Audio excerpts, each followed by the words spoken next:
Ada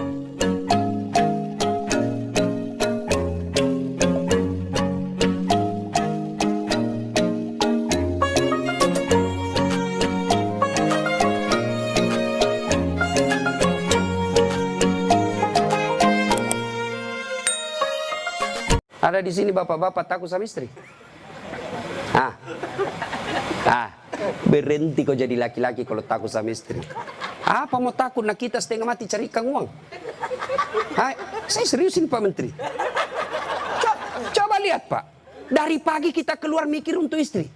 Supaya dia bisa beli emas. Supaya dia bisa pakai kudung yang bagus. Supaya dia bisa pakai tas yang mewah. Supaya dia bisa pakai sepatu yang up to date. Semua kita pikir itu. Mana pernah istri kita mikirkan kita bagaimana supaya kita pakai berlian? Tidak pernah. Kita pikir itu Pak. Bukan cuma di dunia, sampai di akhirat. Makanya tidak masuk akal saya kalau ada suami takut sama istrinya. Mana mau takut? Semua kita tanggung dunia akhirat. Ya, di dunia kita tanggung AC-nya. Di dunia kita tanggung cicilan mobil. Di akhirat kita tanggung lagi dosa istri. Lalu dia kasih takut-takut kita. Pret! Bagaimana ceritanya? Lain kalau dia kasih kita modal 10 miliar. Kau sudahlah, kau duduk saja. Kita takutlah nanti habis modal. Tapi kalau kita juga yang cari uang. Lalu kita takut sama istri. Tidak masuk akal saya. Coba lihat anak-anak kita sekarang Pak. Na'udzubillah min zalik. Sedih kita lihat anak-anak kita Pak. Baru diberitahu satu, sudah 10 keluar dari mulutnya. Nah, sekarang pertanyaan, kenapa anak-anak kita begitu? Kenapa kira-kira? Apakah sepenuhnya salah anak? Tidak, 90% salahnya orang tua mendidik anak kita. Salah dari mendidik. Silakan baca hasil penelitian psikologi pendidikan, silakan. Baca tulisan-tulisan di koran, di majalah tentang proses pendidikan, silahkan. Tapi keliru dan sesat ketika Bapak Ibu tidak buka Quran, khususnya surah Luqman untuk mendidik anak. Kita baca riset rujukan dari Eropa, rujukan dari Amerika. Tapi kita tidak pernah buka Quran dalam mendidik anak. Hakul yakin, kalau kita jauhi Quran mendidik anak, maka anak kita bisa jadi cerdas, bisa jadi jabatan tinggi, tapi tidak tahu sopan santun kepada orang tuanya. Kan orang tua kita sekarang merasa hebat kalau anaknya pintar bahasa Inggris. Ustadz, itu anaknya hebat betul tetangga saya. Kenapa? Itu belum SD itu Ustadz sudah lancar bahasa Inggris. Apa hebatnya? Banyak yang begitu. Masa banyak Ustadz? Silakan bapak-bapak ke Inggris. Tanya Pak Menteri. Tanya Pak Menteri. Itu anak-anak di Inggris dari kecil dia bahasa Inggris Pak. Bener. Ayo. Meskipun dia lancar bahasa Korea, bahasa Inggris. Kalau berdoa dia pakai bahasa Inggris. Oh my God, please help me my mother. Pasti dia pakai bahasa Bugis juga kalau dia orang Bugis. Ya kan? Ngapain Pak? Maka didik anak kita Quran kembalinya. Satu kisah. Rasulullah ke suatu tempat. Dalam perjalanan ke tempat tersebut, Nabi melewati pemakaman. Nabi lalu bersabda, langkahkan kakimu dengan cepat ketika lewat pemakaman. Seluruh sahabat mempercepat langkahnya. Sampai Nabi di tujuan. Selesai urusan, balik lagi dengan rute yang sama. Lewat di pemakaman, seluruh sahabat melangkahkan kaki dengan cepat. Karena tadi diperintah cepat, tanpa perintah Nabi, percepat langkah. Nabi katakan, tidak usah, kau santai aja jalan. Ya Rasulullah, tadi pergi disuruh cepat, sekarang kau tidak. Kata Nabi, tadi itu, andai kau diberi telinga seperti pendengaranku. Tadi itu waktu pergi disiksa orang dalam kubur. Saya tidak mau lama-lama mendengarnya. Tidak tega saya mendengar dia disiksa, maka saya mau jauh supaya saya tidak dengar. Waktu pulang tidak lagi. Kenapa? Saya dengar berita dari Jibril. Allah perintahkan hentikan siksaanmu wahai penyiksa di kubur. Tidak mungkin saya siksa orang tuanya di kuburnya. Sementara anaknya di dunia lagi belajar mengaji membaca basmalah. Bismillahirrahmanirrahim. Baru kalimat basmalah dia baca anaknya. Allah sudah katakan berhenti kau siksa anaknya, orang tuanya. Nabi tidak mengatakan saya dengar anaknya kursus bahasa Inggris. Anaknya kursus aritmatika, anaknya kursus komputer, tidak. Tapi apa? Quran. Maka didik anak kita Quran. Ya Pak ya? Itu dosa anak-anak yang masih sekolah. Kalau kita ini, yang sudah punya istri, model durhakanya, nah, seperti tadi. Lebih takut sama istrinya daripada ibunya. Ada di sini bapak-bapak takut sama istri. Ah, berhenti kau jadi laki-laki kalau takut sama istri. Apa mau takut? Nah kita setengah mati carikan uang. Saya seriusin Pak Menteri. Coba lihat Pak. Dari pagi kita keluar mikir untuk istri. Supaya dia bisa beli emas. Supaya dia bisa pakai kudung yang bagus. Supaya dia bisa pakai tas yang mewah. Supaya dia bisa pakai sepatu yang up to date. Semua kita pikir itu. Mana pernah istri kita mikirkan kita bagaimana supaya kita pakai berlian? Tidak pernah. Kita pikir itu Pak. Bukan cuma di dunia, sampai di akhirat. Makanya tidak masuk akal saya kalau ada suami takut sama istrinya. Mana mau takut? Semua kita tanggung dunia akhirat. Ya, di dunia kita tanggung AC-nya. Di dunia kita tanggung cicilan mobil. Di akhirat kita tanggung lagi dosa istri. Lalu dia kasih takut-takut kita. Pret! Bagaimana ceritanya? Lain kalau dia kasih kita modal 10 miliar. Kau sudahlah, kau duduk saja. Kita takutlah nanti habis modal. Tapi kalau kita juga yang cari uang. Lalu kita takut sama istri. Tidak masuk akal saya. Yang ngamu Ustaz, dia pecahkan piring. Kalau dia pecahkan satu, kasih pecah satu lusin. Kenapa? Piring boleh dibeli. Harga diri sebagai suami tidak boleh diinjak-injak istri. Takbir. Yang takbir pasti takut sama istrinya. Coba. Itu kan ada laki-laki dosa sama mertua, sama ibunya gara-gara takut sama istri. Contoh ya. Nih dapat bonus di kantor. Lalu suaminya berkata, "Ma, ini kan COVID lama kita tidak kunjungi bapak di kampung. Kita kunjung tentu bawa wabah buat ibu bapak kita. Sudahlah, ini bonus kita transfer aja. Mudah-mudahan ini bisa digunakan ibu. Beli makanan kesukaan. Dia menikmati air usia senja." Apa kata istrinya? Apa? Ibumu terus. Kawin kok sama ibumu? Dongo. Mana orang bisa kawin sama ibu? Ada kan ibu ngomong begitu, beleng-beleng. Ini asli beleng-beleng. Mana bisa pilih kok, mamamu atau saya? Mana bisa dipilih antara ibu dengan istri? Ini pilihan yang tidak masuk di akal. Kalau saya istri saya bilang begitu, ceraikan saya. Sini kok, saya ajar kok bagaimana isi formulir penceraian. Benar Pak, jangan sampai bapak berdosa gara-gara takut sama istri. Hilang berkah hidup rumah tangga kalau ibu takut sama istri, berbuat baik sama orang tua gara-gara takut sama istri. Mestinya istri yang baik, dia sujud syukur ketika mertua anaknya. Kenapa? Berdoa, ya Allah, mudah-mudahan anakku juga seperti ini ketika saya sudah punya istri, masih mengingat saya. Tapi kalau dari kecil anak kita dipertontonkan tidak boleh berbuat baik sama mertua, maka begitu ibu nanti juga tua, dikasih masuk panti jompo sama anak mantunya. Si mau kok. Dengar ibu-ibu ya. Mestinya sujud syukur. Alhamdulillah saya punya suami perhatian betul sama mertua. Mudah-mudahan anak saya juga seperti ini. Ya Allah, terima kasih kau kirim orang tua ini. Gara-gara ini orang tua saya punya suami jadi menteri. Andai saja bukan suami ini, orang tua ini punya anak, mungkin suami saya pengangguran. Bersyukur dengan cara apa? Jangan halangi. Dan kita juga suami jangan bersebelah.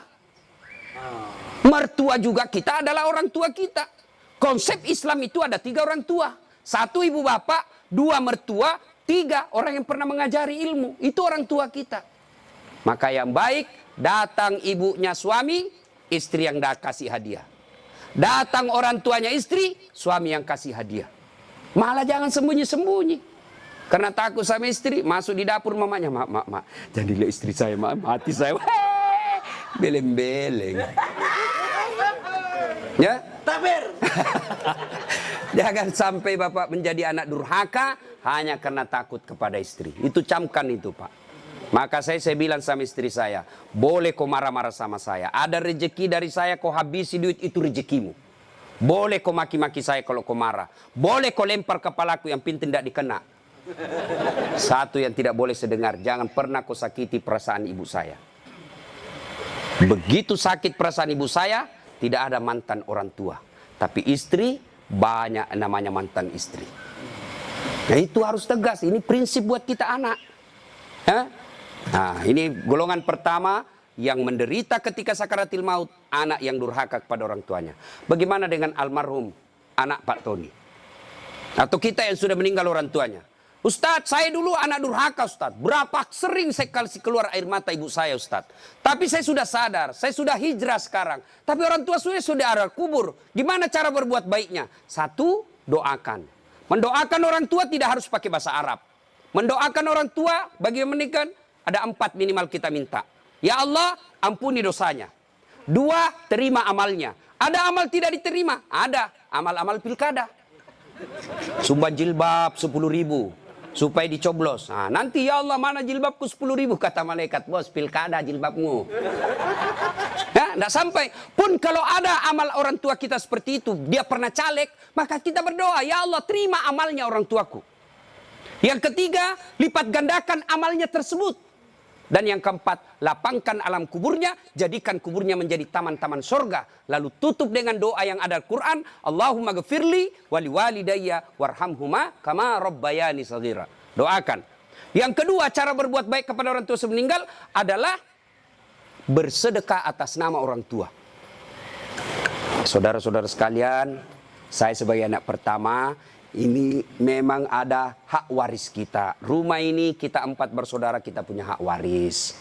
Tapi inilah peninggalan Bapak yang beliau sejak jadi pegawai sampai pensiun mencicil rumah ini. Tidak elok rasanya begitu meninggal, beliau tidak menikmati rumah ini. Lebih baik rumah ini kita jual, kita belikan beliau jadikan masjid. Nah, setengah dari ini warisan barulah kita bagi. Bagaimana adik-adik? Setuju? Setuju Kak. Nah, biasa kalau ada begini istri yang menghasut. Apa kek, kau kan anak pertama, masa kau mau diatur sama adikmu, dongo ini. Nah, itu biasa itu begitu. Jadi penghasut. Nah, bersedekah atas nama orang tua. Ada lagi yang berkata tidak sampai kalau sudah meninggal Ustadz. Mau bukti bahwa sedekah kepada orang meninggal sampai? Mau bukti? Mau Pak? Mau, saya kasih bukti. Gimana caranya? Bapak meninggal dulu, saya kirimkan sedekah. Sebab yang begini alam gaib Pak, tidak bisa diakali. Kalau Bapak tidak percaya sudah mati duluan deh, saya kirim Fatihah dengan binatang kurban. Yang ketiga, cara berbuat baik kepada orang tua sudah meninggal adalah mengunjungi karib kerabatnya. Besok lusa anaknya almarhum ya masih hidup teman-temannya Bapak, ketika sudah usur anaknya sudah menjadi pembesar, maka kunjungi karibnya. Itulah cara berbuat baik kepada orang tua yang sudah meninggal. Dan yang paling konkret, kalau mau berbuat baik kepada orang tua sudah meninggal adalah jadilah anak yang soleh atau soleha. Nah ibu bapak saudara-saudara sekalian. Nah ini yang perlu diluruskan. Orang datang melayat, 1, banyak nginjak-nginjak sunnah Nabi. 2, tidak ada manfaat buat orang meninggal. 3, datang bawa dosa. Coba lihat prakteknya saya lihat ini. Kenapa saya bilang datang bawa dosa? Datanglah ibu-ibu gaul. Kudung hitam. Baju hitam. Rok hitam, kacamata hitam, payung hitam. Saya tanya, kenapa hitam-hitam? Dia bilang, Ustaz, selebriti. Tidak, sunnah itu putih-putih. Dosa enggak hitam-hitam? Tidak, tapi dicintai Allah dan Rasulnya kalau bapak ibu pakai putih-putih. 2, datang tambah-tambah dosa. Itu tadi sunnah Nabi. Yang kedua, datang tambah-tambah dosa. Kenapa tambah-tambah dosa? Datang cerita jelek aja orang Pak. Lewat 1, terutama ibu-ibu tuh. Mulai pintu dia lihat Pak. Mulai dilihat dari ujung rambut sampai ujung kaki. Lewat si Kobi itu kata orang Bugis. Si Kobi nih. Apa? Dia tidak cerita tapi mulutnya matanya sinis. Kenapa? Lipstiknya palsu.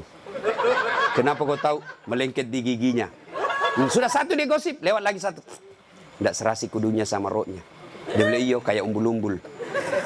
Bahkan Ustadz pun digosipnya. Lewat Ustadz Dasar, itu juga bajunya yang di YouTube.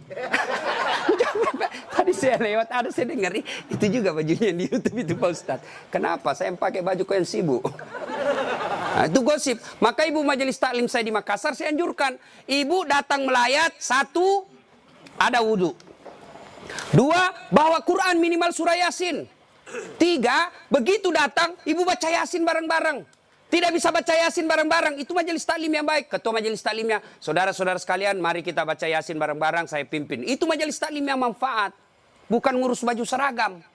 Apalagi memanfaatkan pilkada. Pak, anggota majelis taklim saya 300 Pak. Tapi amban Pak, tapi minta tolong seragam Pak ya.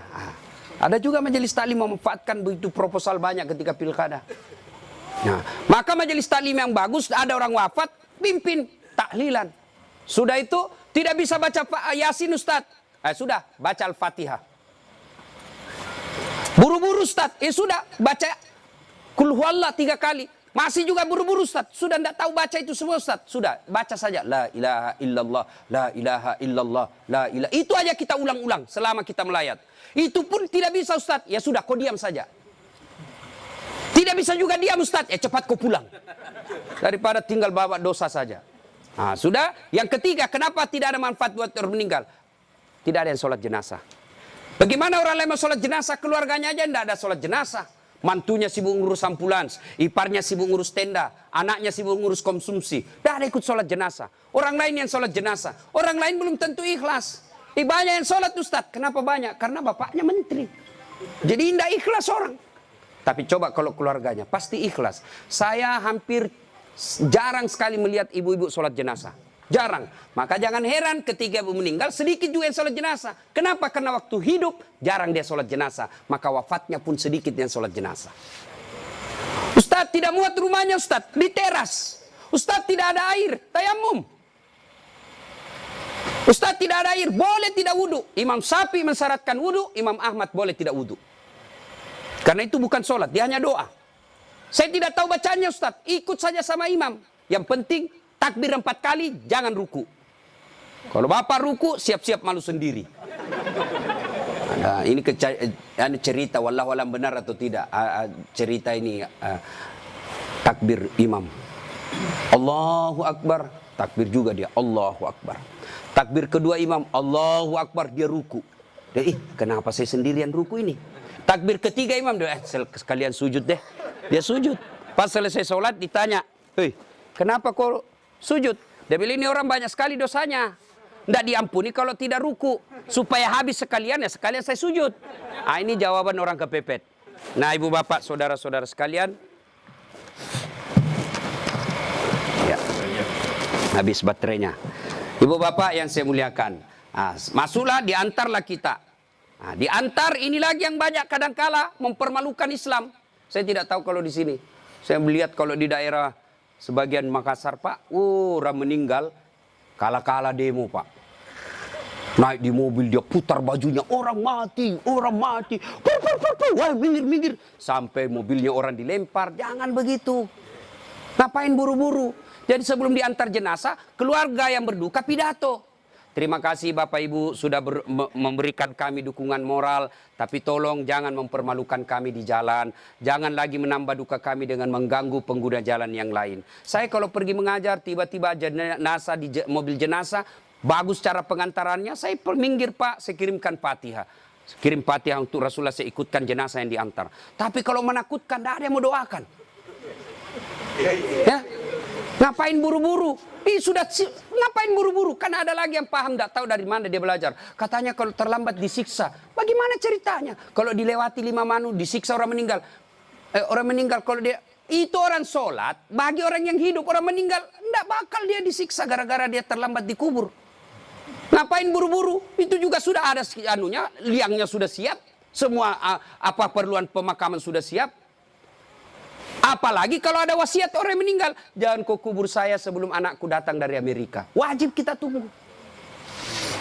Itu wasiat. Ada 7 kewajiban orang hidup terhadap orang mati. 1 diantaranya wasiat. Kecuali wasiatnya bertentangan agama atau melanggar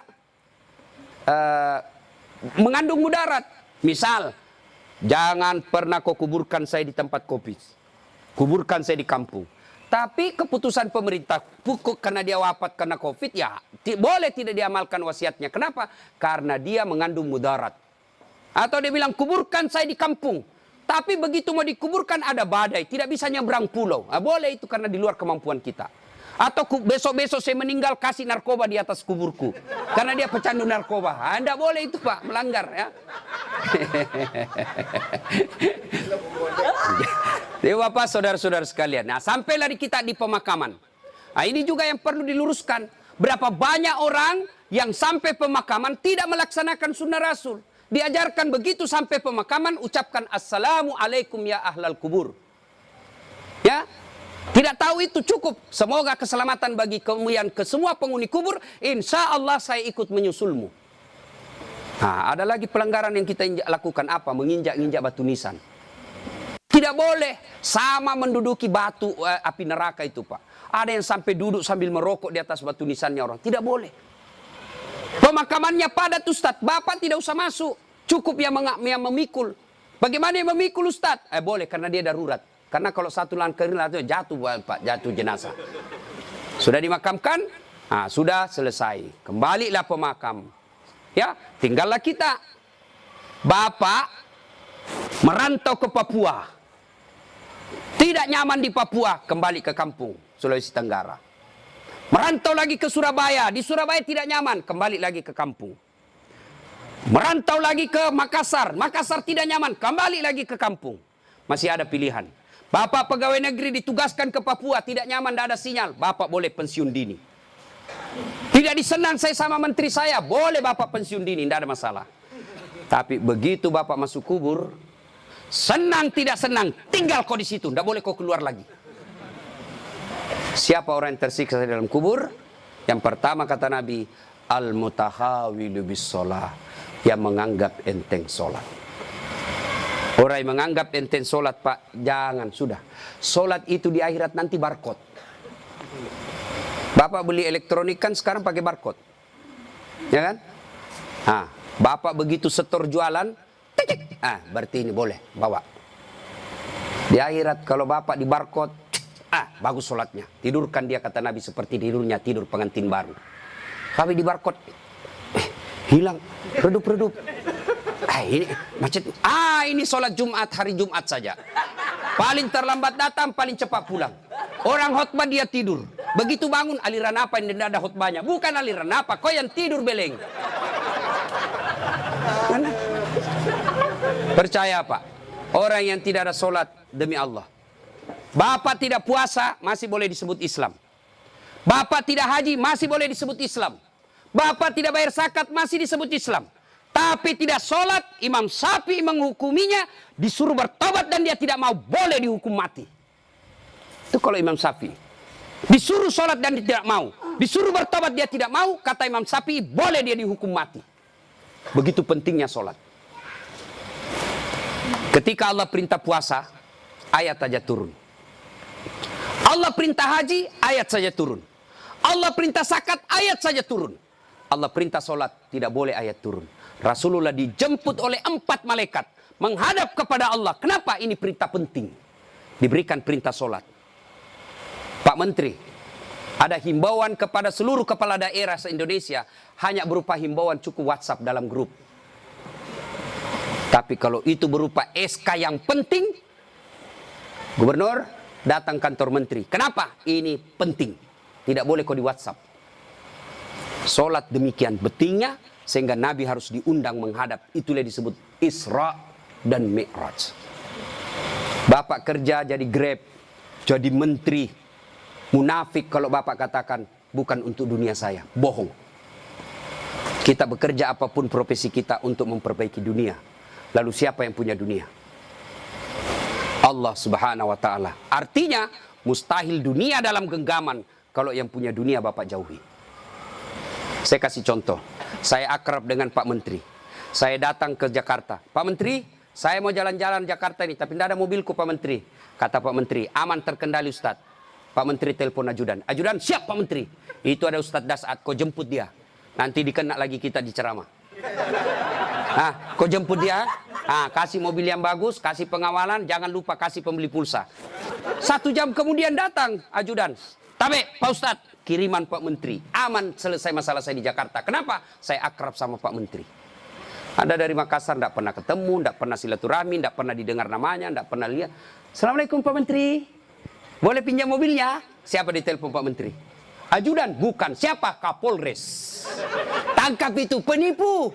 Tidak pernah ketemu pinjamnya mobil. Pasti penipu itu.